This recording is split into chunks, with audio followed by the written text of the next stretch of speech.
How's everybody doing today?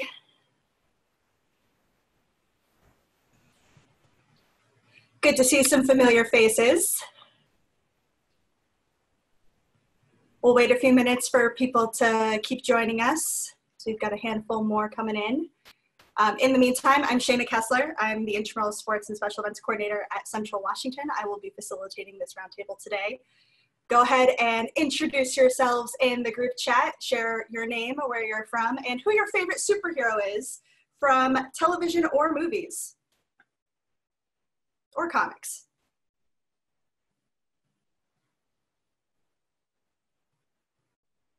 It's a big question, I know. Bonus points if you know who mine is.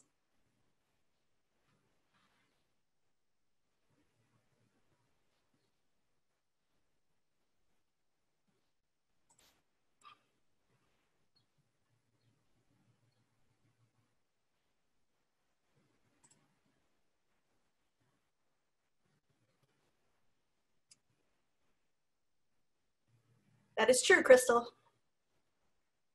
Very true.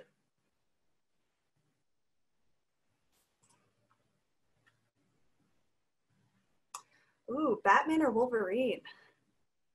Yeah, that's a tough call. Spider-Man's a good one. Blue Ranger, Nicholas, I see you.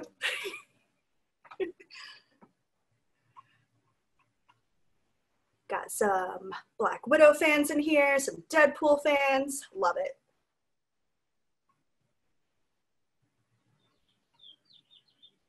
Fantastic. Doctor Strange, ooh, that's a good one.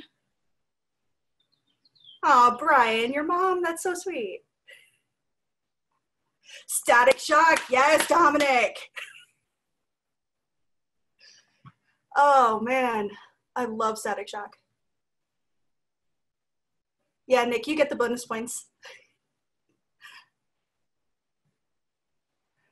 So my favorite superhero, at least according to my Twitter, as Crystal so aptly pointed out, is the Blue Ranger from the Mighty Morphin Power Rangers. He tweeted at me recently, it was the greatest day of my life.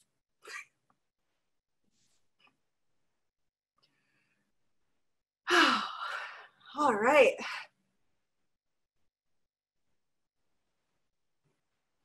Jason, no. Absolutely not. We need to discuss this further off of this call.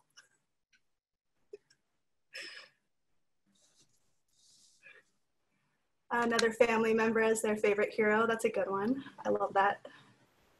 Harry Potter, that's a unique one to have as your hero. Not traditionally thought of as a superhero, but he is in fact the hero of this story. Darkwing Duck, classic.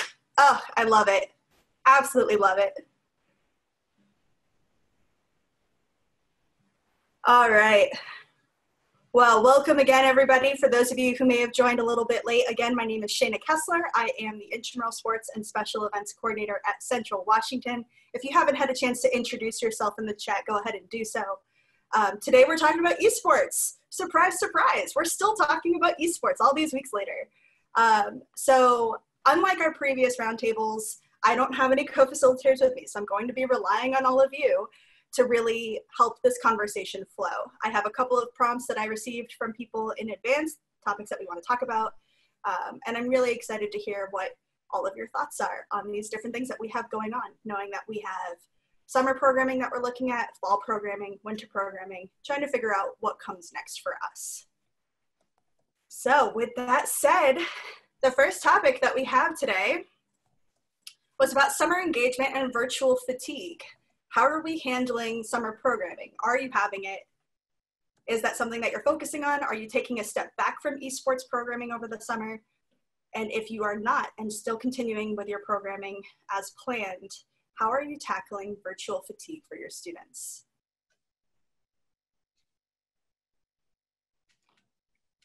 Hey, Shana, Jason Darby, University of Southern Mississippi. So we try to do our own esports leagues within our program.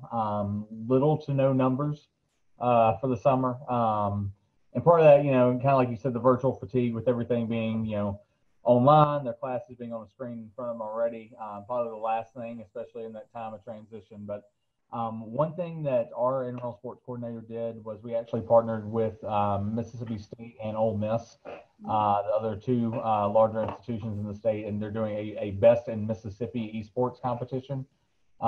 Since our numbers were substantially low and we're having tough participation, kind of grouped together the universities in the state to try to have some cohesion in that competition. Numbers still, I don't think were super amazing, but enough to where we could actually have the leagues run, have some decent competition in those. And so that kind of helped us out because we were kind of facing that same thing. We were struggling getting numbers participating to where we could even run our own leagues for anybody that was interested. So they kind of partnered up and did that within the state. And we did see some of the JUCOs and some of the smaller institutions in the state did join in and take part of that as well. So that was something we traditionally wouldn't have had. So that was one small win we had with that. That's awesome. I know that there's been a lot of talk about how we can start to expand esports further with regional type events, state type events. I know a couple of different states have already put things into place. Looks like NIRSA has. I know that Mars did in the spring. I don't know if anybody from Massachusetts is on the call and wants to share about what that was like for them. Anyone from Mars? Great state of Massachusetts. Hey, Shana, I can I'm not with Mars, but I was with them on the original planning, set in a couple of those calls. The first tournament they had 64 teams sign up for Rocket League, and I think 62 of them actually participated in that. They had a little bit of a drop off after the first one. Obviously, as the summer went on, like you start to see those numbers kind of wean off, but it was a good success. I mean, they had a just regular bracket play, and then if you got knocked out, then you could go into kind of almost like a consolation tournament as well. So they ended up having two winners, which is a good format for them, and the students seemed to enjoy it. So I think the second time that they had it, they had, I want to say like 29 compete, which is still a pretty solid number after you wait 2 or 3 weeks to have another tournament. Awesome, thanks, Drew. Anybody else? Hey, I'm Nick. I'm from CU Boulder. I'm a student leader, as hopefully some of you guys saw. So CU Gaming is not necessarily a full university entity, but we are a recognized student organization. This spring, we did a fully fledged charity stream, a 24-hour one at that. We got some pretty good results. We raised over $600 for a local COVID relief fund.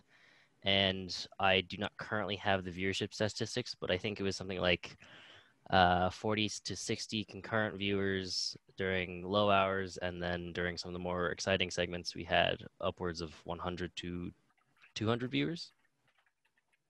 That's awesome. So was this like a 24-hour stream, or was it just during the daytime? Yeah, it was 24 hours. Awesome. That's so cool. Hey, Shana, can I ask him a follow-up question with that?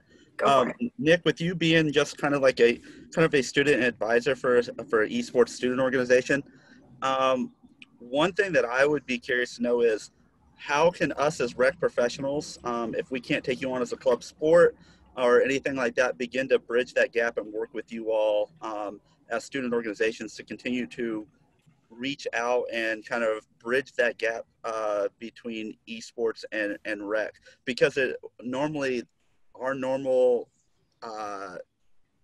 audience is sports and health fitness based, and this is a completely different audience with esports. How can we work with those student organizations to continue to reach a larger population of students across campuses? Yeah, I think the best way to do that is find out whether your campus has a student organization or a group of people that are doing that. Then give them the resources and support to hold bigger things. So right now, one of the things that we did during the charity stream was we held something called the Gaming Gauntlet. And we put the call out, and we got 4 different teams, and they all played 4 different games, with the final being the 5th game. And so just providing people's when they do social media tweets, just retweeting it, pushing it out to your current audiences, then giving them the support. So like having them be able to use pricing, giving them areas for production, perhaps. I think that is probably the best way that you can help support and reach a bigger audience. Yeah, just to sort of echo on Nick on that, Ian Hales, I'm also from CU Boulder. I'm the faculty advisor for the esports org. It really is about resources more than anything. Most student orgs, of course, receive, maybe some funding from the university, but very few of them have any sort of physical space on campus, while rec leaders and other administrators on campus perhaps have spaces, or at least have spaces that could be temporarily allocated for various events. And social media reach is huge. Of course, many of you within this meeting have the ability to either directly post things via social media or, have an employee whose job is to do that. So really sort of leveraging those channels, leveraging facilities, and empowering students to take advantage of spaces. Well, maybe not taking advantage of spaces in the short term, but when things do come back online, sort of allocating a space for groups to have an event is absolutely essential, and beyond the means of most clubs by themselves. Awesome. Thank you guys for sharing.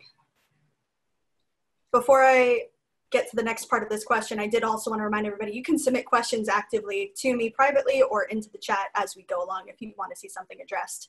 I wanted to ask if anybody is partnering with other areas on campus to provide intentional programming and avoid oversaturation of esports and virtual programs. If you noticed that in the mad dash to offer things in the spring, that your student activities office was doing things, your international office, etc. How are we being strategic moving forward?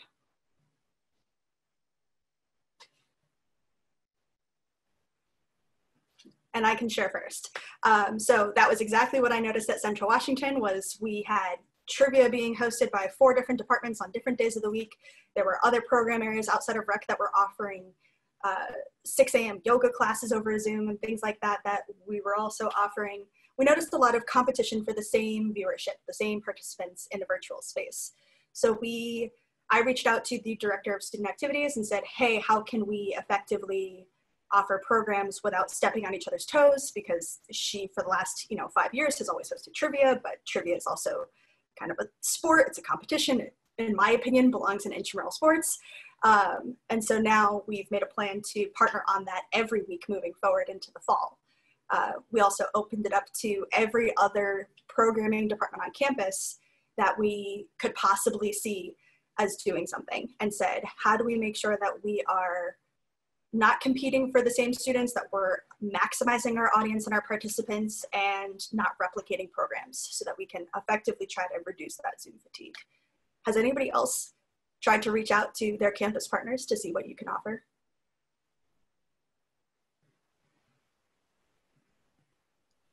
I guess I'll start. So our organization has reached out to CU Engineering Council for doing fall immersion, which is basically their recruitment push for student organizations. They are also helping us with a more technical side of things where they're doing a Minecraft build challenge with us and helping us in that area. We've had our media department, CMCI College, or College of Media and Information Sciences, I believe it is, reach out to us about increasing our ability to do production on things, and then also bringing in students that aren't necessarily gamers to the gaming world in ways that people would normally think is only for sports. So casting, commentating, observing the game. And Ian, I feel like there's one more that I'm missing, one more connection, but I can't quite remember. So I was typing a little bit, so forgive me. But yeah, health and wellness, engineering, as you mentioned, those are some of the big ones. The rec, of course, as well. Those are, and student life within the dorms, since a number of them, their hall directors will do sort of smaller gaming tournaments and things like that for residents of those academic buildings. I think it's actually really creative to reach out to the academic schools. That's not something I had previously thought of. So thank you, Nick, for sharing that. That was really creative and outside of the box and exactly the kind of thing that we need to be thinking about.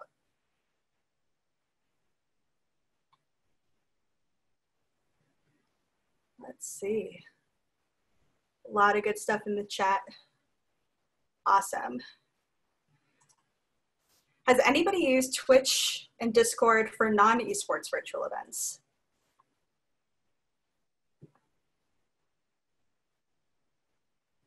Or is anybody interested in pursuing that?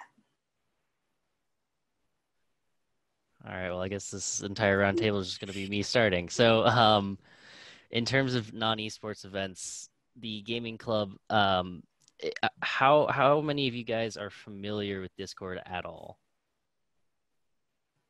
I think probably 50% of us, if I had to guess. Okay. Well, recently they added the video conferencing kind of modes to the Discord servers. And so we've been holding weekly movie nights, actually.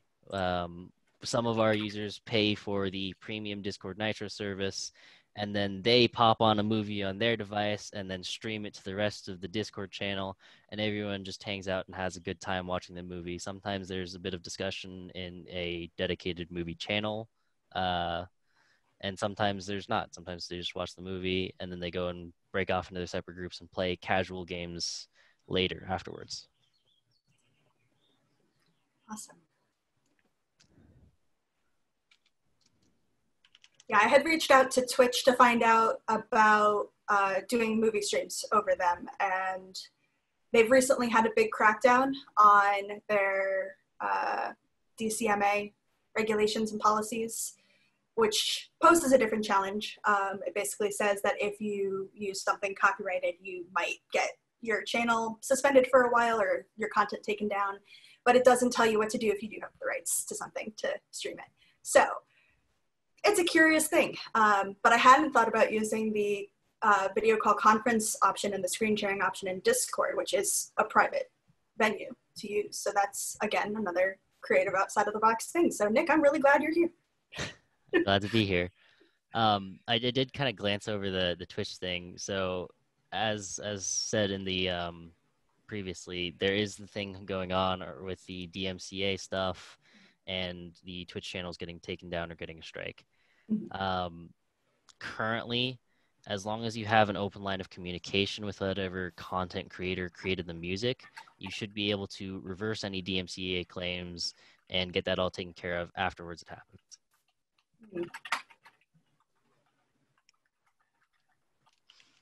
Yeah, that's good to know.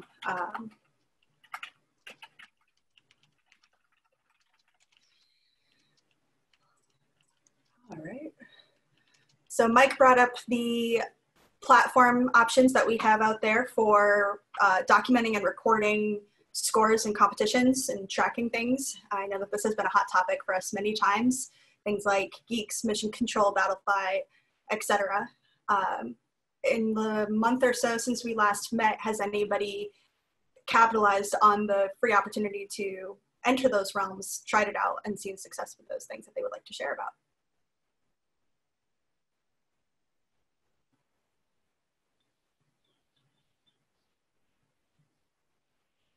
Or not seen success with and decided to move away from?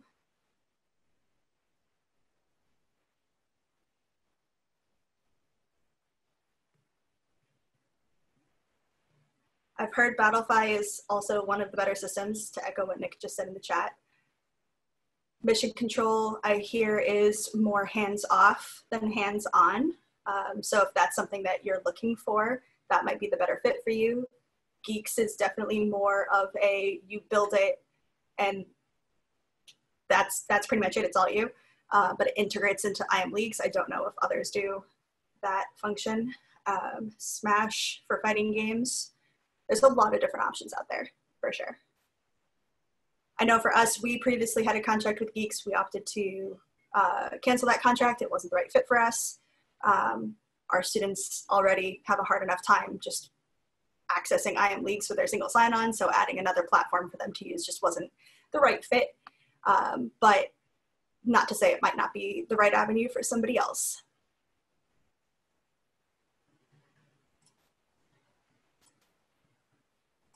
All right. So when it comes to streaming practices, if that's something that your institution is doing or plans on doing, if you're only offering virtual esports, how do you plan to allow for students to stream off campus on your channel if you will allow them to?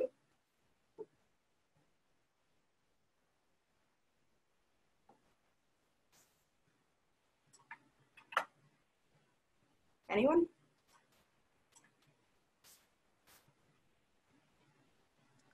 I just had a question about that to clarify. Mm-hmm. Do you mean by students streaming off campus, is that the players streaming perhaps their perspective, or are you collecting volunteers to cast and commentate the games? Ooh, I'm kind of thinking both. I think when I think about streaming games from off campus, I'm looking at, when we get to our final 8 competitors in a season, we want to be able to show their competitions as they're happening on our CW Recreation Twitch channel. So what does that look like? What rules and regulations do we need to have in place in order to make sure that that can happen in a way that is in line with our university brand and our department brand? So it's a little bit tricky for us at CU because basically we are the official channel. The CU Gaming / CU Esports is, and it's not through the rec center or anything like that. But of course, one thing that we're always mindful of as a student org is we want to represent the university in a way that, of course, makes the university look good and is respectful of, again, sort of typical university policies. And so when we stream, it's always something that we discuss with casters and our team members, essentially reminding them that, of course, they're live. They are representing the university. So, of course, using swear words or other, derogatory terms is an absolute it's absolutely not acceptable.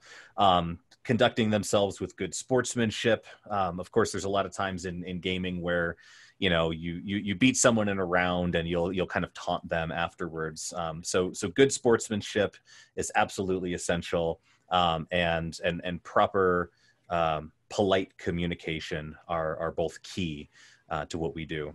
And then the branding aspect too, an overlay in the corner with the university logo, things like that. But primarily on how they conduct themselves is the key aspect to what we require of our students. So Ian, when you have your students streaming, do you have additional students on as moderators to help manage the channel while it's live and regulate it?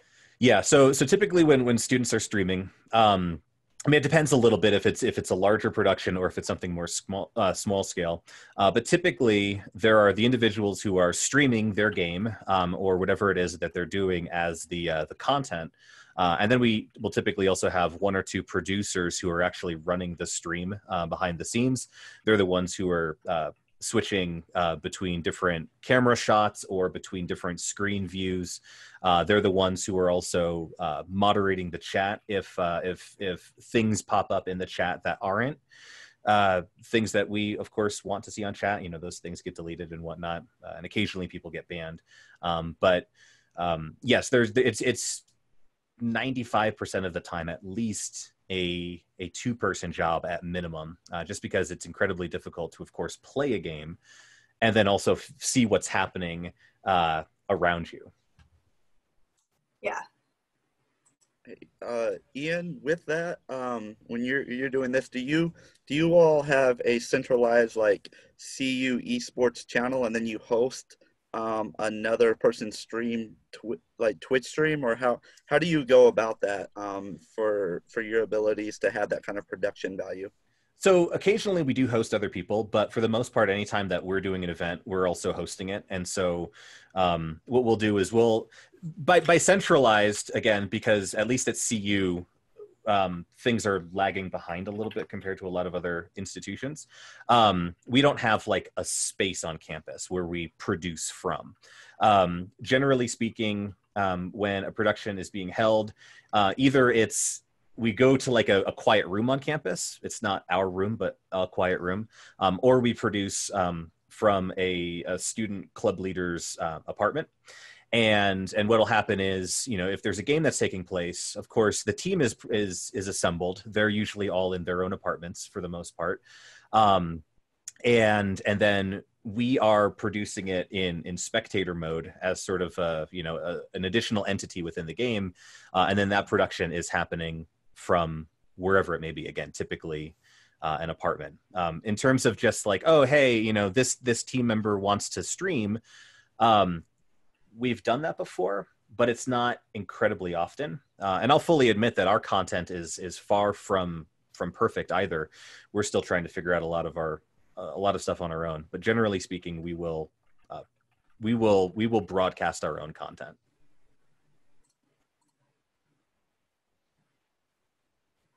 Karen brought up a great question. How do you recruit and train your staff to run your esports programming, whether it's virtual or in person?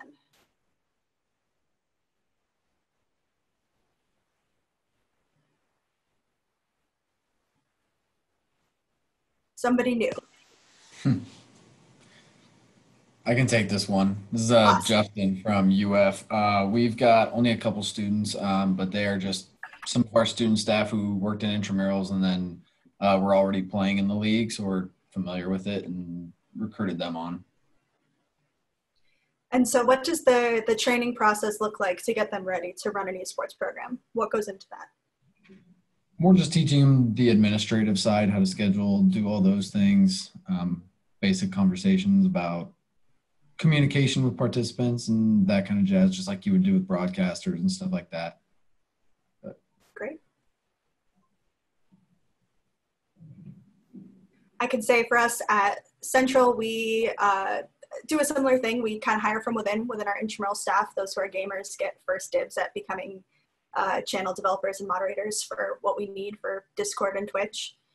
They help to look at different sets of rules that apply for each game on different campuses and create a format that's going to work for our population. And then they help oversee and answer those questions when they come up from our participants in our Discord. Does anybody use IM leagues to do their scheduling? Or do you allow your students to kind of schedule it on their own time, report their scores how they see fit, and move through that way?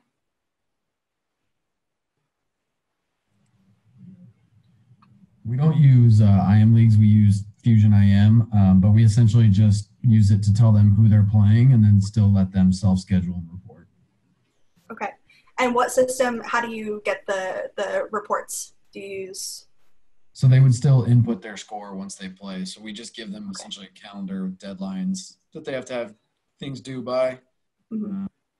They go through that process. Cool. I know that was a question that had come up last month, was can Fusion IM do that? So now we know the answer is yes.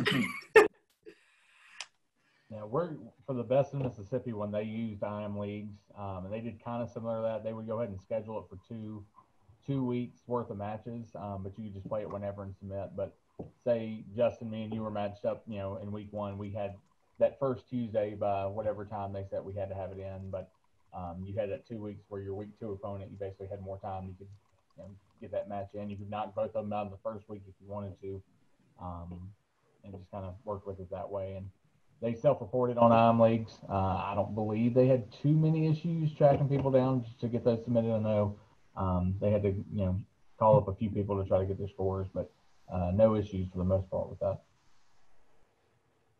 Awesome. Thanks. I want to jump in for a quick second in terms of student leadership recruitment. It's tricky, right? Most of our universities are quite large, and it's impossible to cast a net that reaches everybody. So oftentimes we gravitate towards our own circle, individuals that we work with every day, and we're like, oh, you're a gamer, yeah, do you want to run this? And that's certainly a viable way to do things. But especially within the realm of rec centers and intramural sports, it could be kind of challenging because, some stereotypes related to gamers are true. There are many who aren't necessarily as physically active as would be ideal. And certainly there are a number of gamers on our campus that aren't frequenting the rec center, or perhaps aren't involved in close proximity to what we do. And so it's tricky to kind of reach out. But one thing that certainly works is sort of broader campus postering or advertising, where you basically put out a call for individuals to take part, because again, someone who's maybe not going to the rec center all that often still sees a poster, a recruitment poster in one of the academic buildings, and that's how they discover that this is taking place, and that's how they get involved. Thanks, Ian.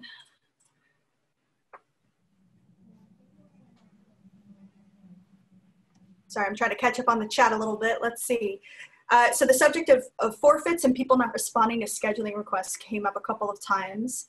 So for our spring season of esports, we decided to just do looking for players groups. We didn't schedule anything for them. It was up to them to decide if they wanted to enter things in terms of score and results. They had until the end of classes basically to do that, and then they would use the week before finals week to play in playoffs, and it was entirely up to them if they wanted to go that route or if they just wanted to play against each other. Opening that up that way, I think, helped a lot in terms of our recruitment. It effectively avoided the potential for defaults and forfeits because it wasn't a predetermined scheduled thing. There was no expectation that they had to play. It was their choice to play, and to kind of foster that gaming community first, which then I think will help us come fall when we want to provide more of a structure. So we'll still have our looking for players groups, and then we'll also have structured groups where they will report their scores to us, and we will then move them through either a bracket or a ladder or season of some type. I would love to hear from Crystal about how you formatted things with IM Leagues and what made you decide to have them email you instead of submitting it themselves? Yeah, so what we did in the spring was that we provided players with matchups. So like how we would traditionally run a league through IM Leagues. And that was mostly just to keep things simple for our participants, not trying to change up too much from what they would normally expect from a traditional season. And the reason that we had them report their scores to us rather than doing it through IM Leagues was kind of the same thing to make it so that they didn't have to try to figure out a new function that IM Leagues has. And then on top of that, trying to get at least some hours to my supervisors because we canceled everything for the last quarter of the year.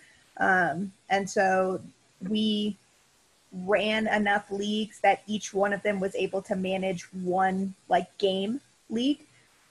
So they dealt with the answering questions and putting in the scores. I taught them how to schedule matchups for following weeks, putting together the bracket, etc. So that was a way that I was able to make it so that I could try to focus on summer camp, which we were still planning to have at that time.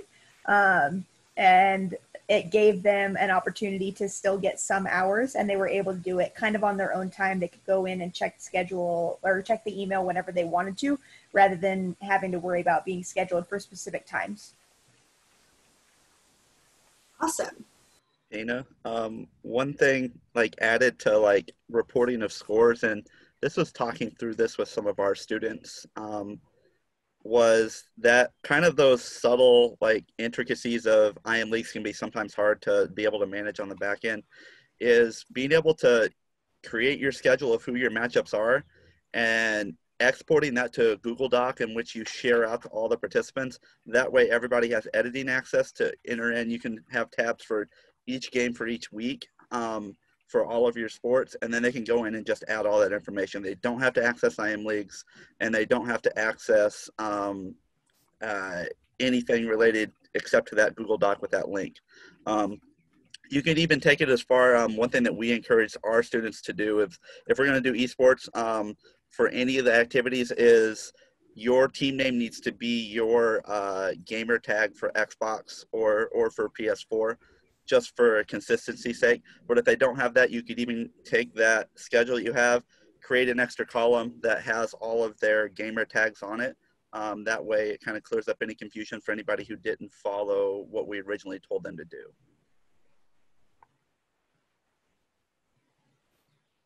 I think that's really great feedback. And again, helps us reduce that potential barrier for our non-intramural participants who might not be familiar with IM leagues, and give them an avenue to access and play, which is what we all want. The subject of moderating Discord came up.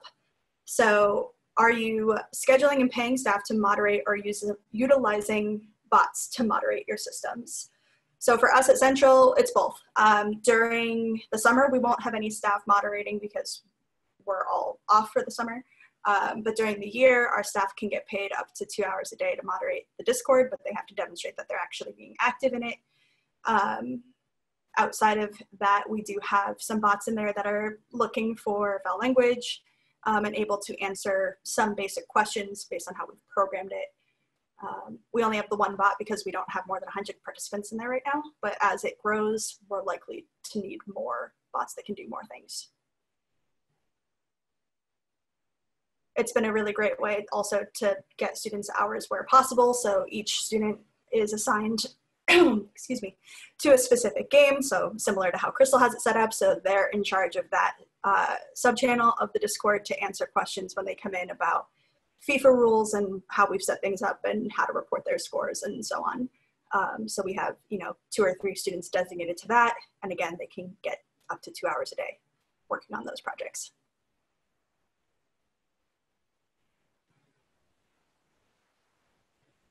With that said, when it comes to your fall programming schedule, how many of you are expecting to have in-person esports tournaments? Yeah, that's a good answer, Darby.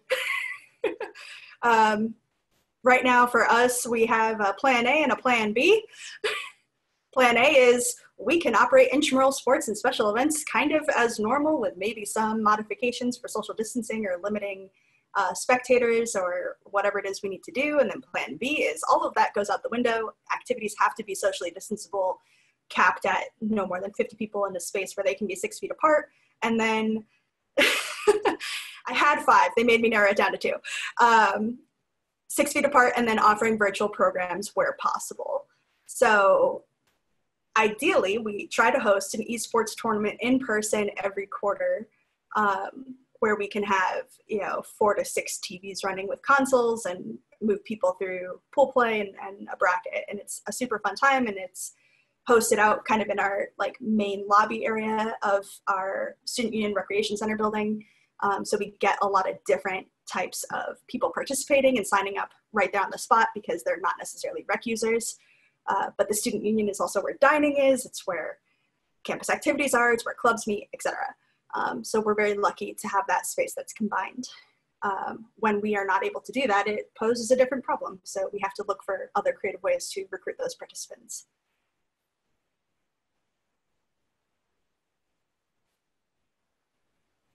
I think for us, with our structured leagues for the fall, the plan will be to allow them to stream at least the semifinals and finals with our students producing and moderating the channel.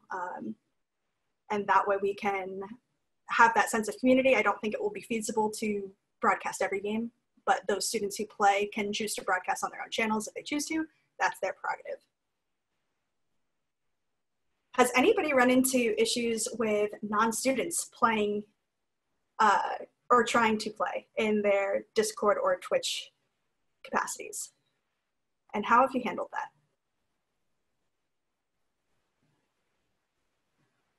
Shana, one thing that I've talked about with some other colleagues about this is something that's really hard to control, especially because we don't have the mechanism for single sign-on, similar to what we have control of with our IM leagues. Is you can participate, but if you're giving out prizes of any type, if you cannot provide us with a university email address directly related to your programming, and you can on the back end check that, then we would not provide out any prizes to anybody with a non-university email participating. That's similar to what we're doing. We tell them they need to fill out this Qualtrics form with their student ID number, their student email, and that's the way that they're eligible for prizes. That way we can check. And if the person who happens to win the whole thing is not a student, then it goes to the next person who is. So we don't really want to stop them from playing because they might have just graduated. They might have missed this opportunity when they were a student last year. They might still be in town, but not enrolled in classes because they can't afford it, etc. Whatever their circumstance might be, we don't want to stop them from playing, but we do want to kind of create that clarity between who is eligible for prizes where they exist. Are you planning on offering prizes in the fall for your intramural and esport programs if they happen, or however they happen? Last year's champ shirts that are still in plenty in the closet. Are your champ shirts dated? No, they are not. And when I moved here, I hated that. And now I could not be more thankful for it. So we will be using, unfortunately, the spring shirts pretty much the whole year. Yeah. Same thing here. We previously had an academic year dated model, and I switched it to just being 1 year at a time. So we had 2019 shirts, and now we have 2020 shirts, which means our leftovers from spring can carry us into fall, and we've got more than enough to go around. How are you handling distribution of prizes if you don't have your participants on campus?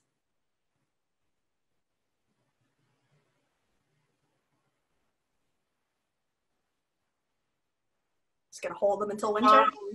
One thing that we have decided at Houston Community College is that we're gonna do like a drive-by, come and pick up your prize at like a campus, just so we can get out of our houses, but then also see the students.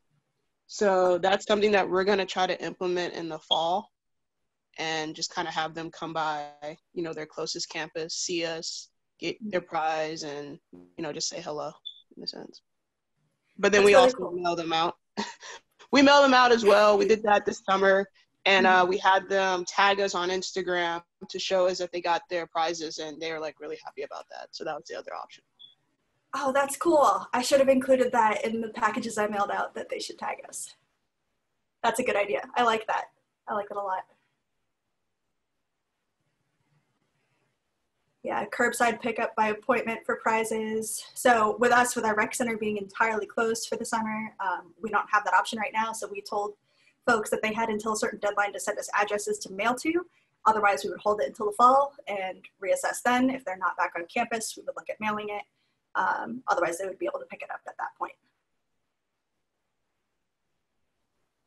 We also offered, we have a lot of different like free swag items. So if people participated in multiple things and don't want to get, you know, 4 or 5 champ shirts, we have various things that we can give them, including hand sanitizer with our rec center logo on it.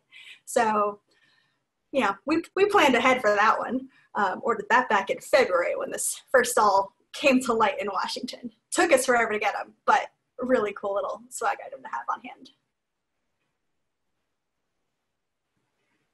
I feel like I saw another question pop up, and oh, monetary prizes. So that's a pretty notable thing in the competitive esports community outside of higher ed, in terms of these larger scale competitions that we see and hear about. Usually the prize at the end is $500 to $10,000, sometimes more, depending on how big those competitions are. Are any schools looking at doing cash prizes or an equivalent for their esport competitions? Has anybody found a way to kind of do something so that it incentivizes students to participate here instead of there?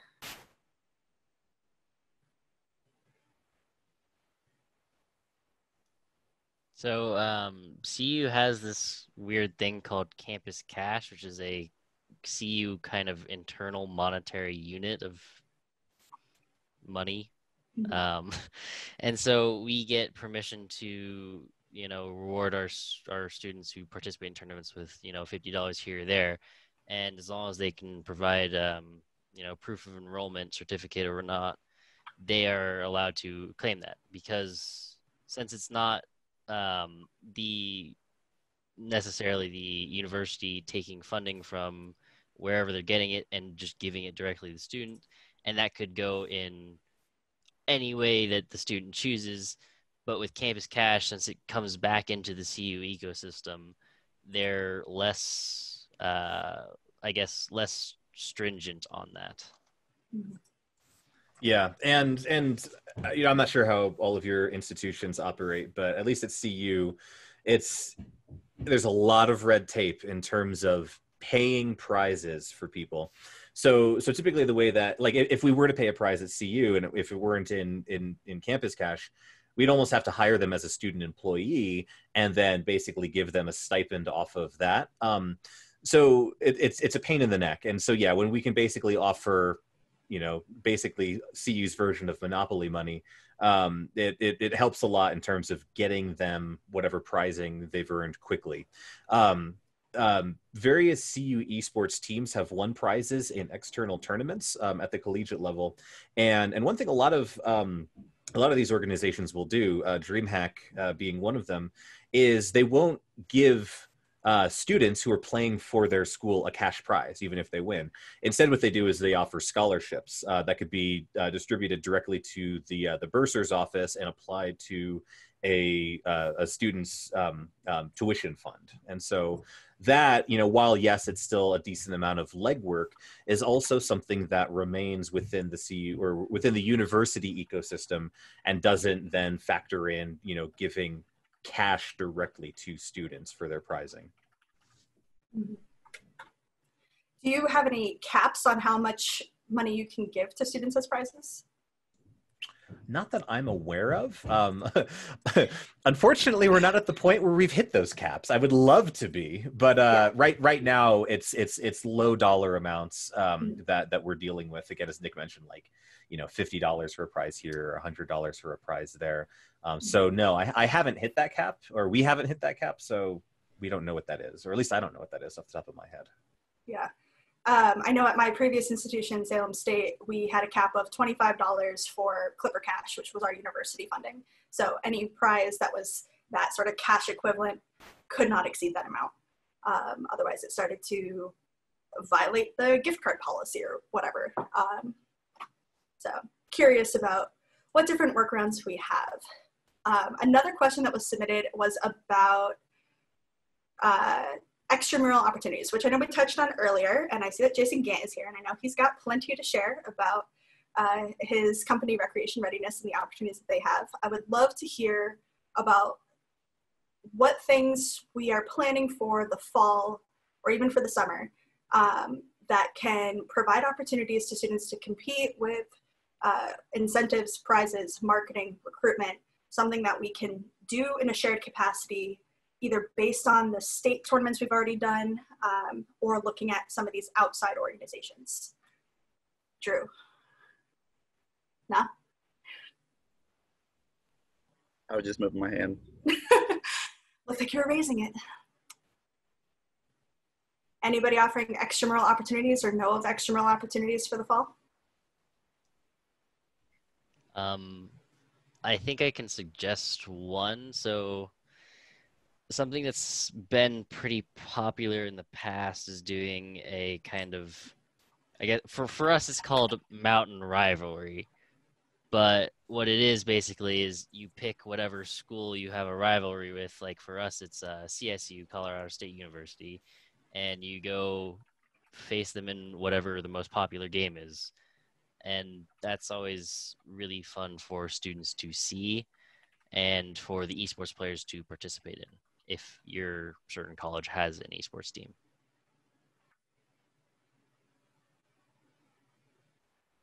Are any states planning on continuing their tournament opportunities or looking at expanding beyond their states?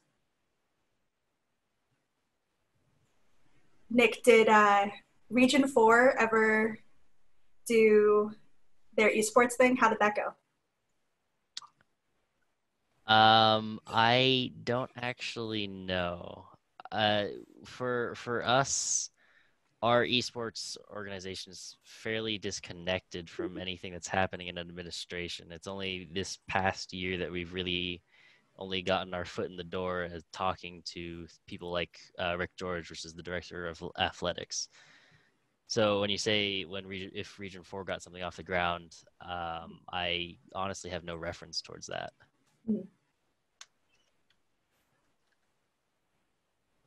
Nick White. Share with the class. Come on. I know you know. It happened, and I think it went well, as far as I know. I didn't hear any complaints. Are you planning to do it again?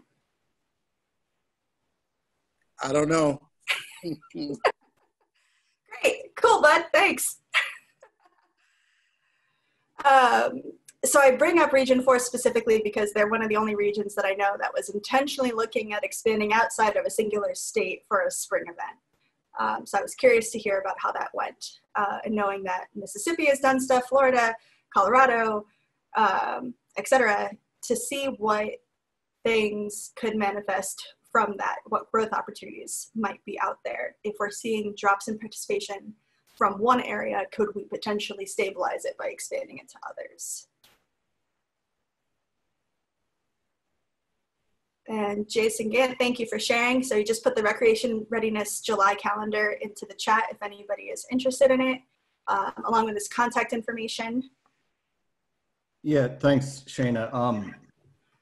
Basically, what we've been doing this summer is trying to get some opportunities off the ground. We know that a lot of players are interested.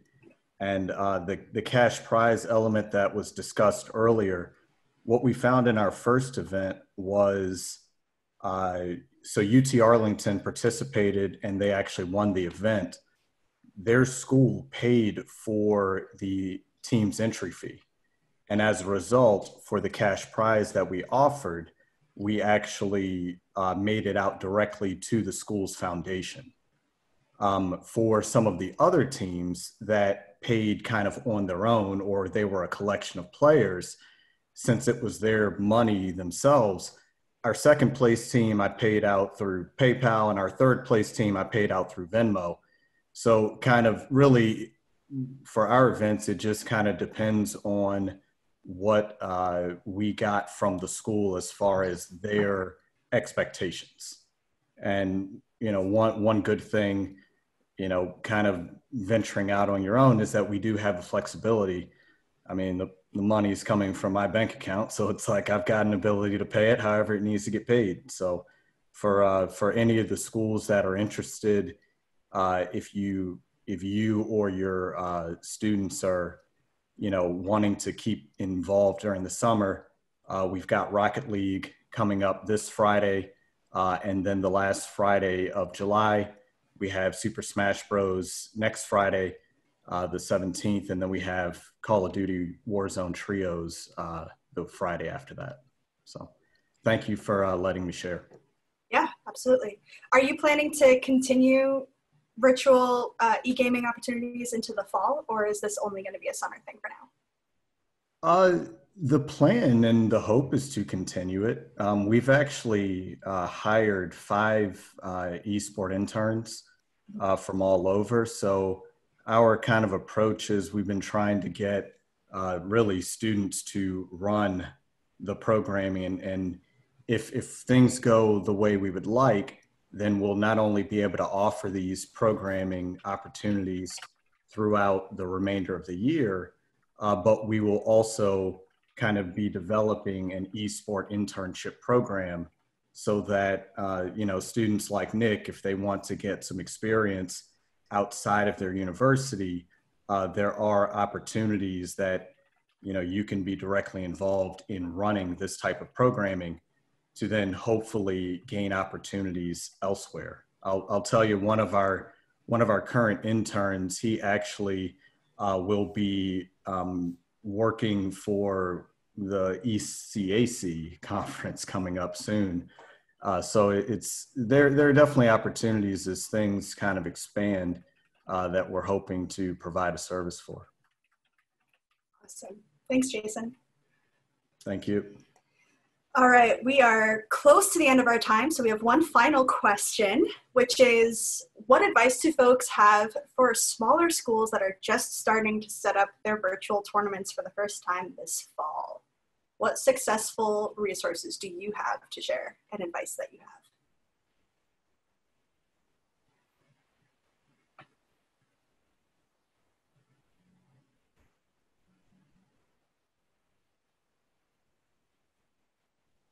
Come on, y'all all did virtual programs. Get student feedback on what they want to play, make it work. How do you collect that feedback, Darby? I mean, a lot of it's just, I mean, talking to them, talk to your students that work for you. They're usually a good inside source. But the problem I did the first time I tried to do it, my last institution, was I went by what I assumed they wanted to play, and not by what they actually wanted to play. And so that was a big mistake I made when I first started doing it. So, you know, talk to your student staffs, a good resource, the ones that are always in there, always participating. And, you know, even if you're not back on campus yet, like some of us are, you know, use social media, do little polls that you can do on there and just try to get their feedback on what they would want to do. But don't make that mistake that I did.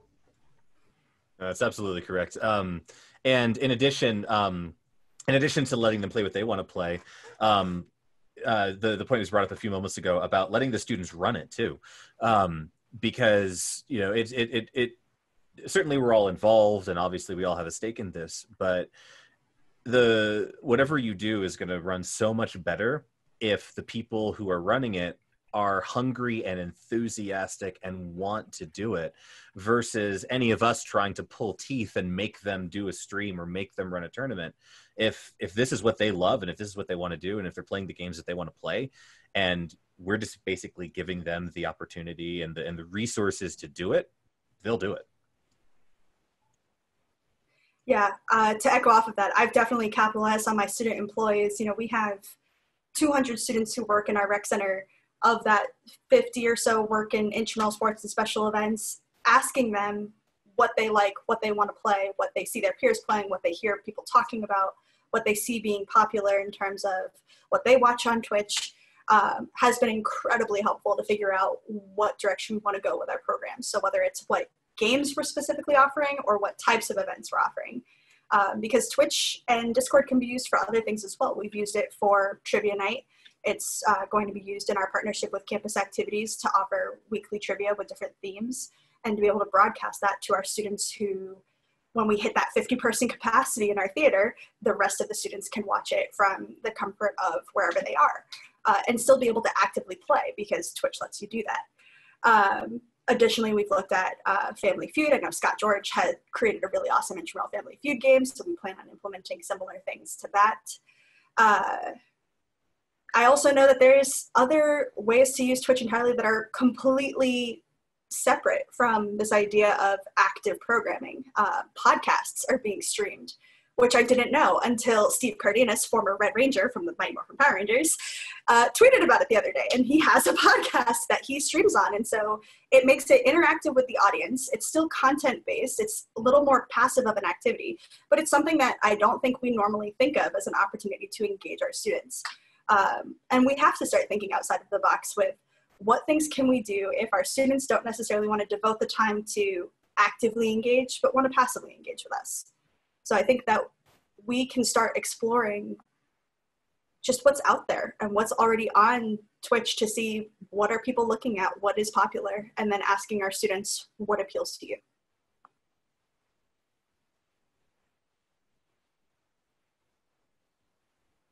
Let's see. Killing games, yes. So first-person shooter games is a topic that I think has come up in every single roundtable every week. And it's one that each institution has a different policy on. So my first recommendation for all of you is ask your department leadership what they think. Explain to them, if necessary, that there is no scientific support that first-person shooter games promote violence in individuals. So it's really more a matter of, is your brand going to be aligned with that if you offer it? Are you of the position that students are going to play it anyway, so we want them to play it here? There's a lot of different factors that go into it. And then if necessary, it's going to escalate up the ladder. So just be prepared to have those conversations with your leadership. With that said, we're about done for today. I did drop my email into the chat. This has been recorded. The chat will be available on the NIRSA Ideas in Motion page later this afternoon. Feel free to contact me if you have questions about esports, about setting up your basic virtual programs, building your Discord, your Twitch, etc., or offering other alternative programs through those means. Virtual programming has been something I really dove headfirst into and has been super fun to explore. So I'm excited to continue it, and I am happy to be of assistance to anybody who needs it. So thank you all again for being here, and have a fantastic rest of your day.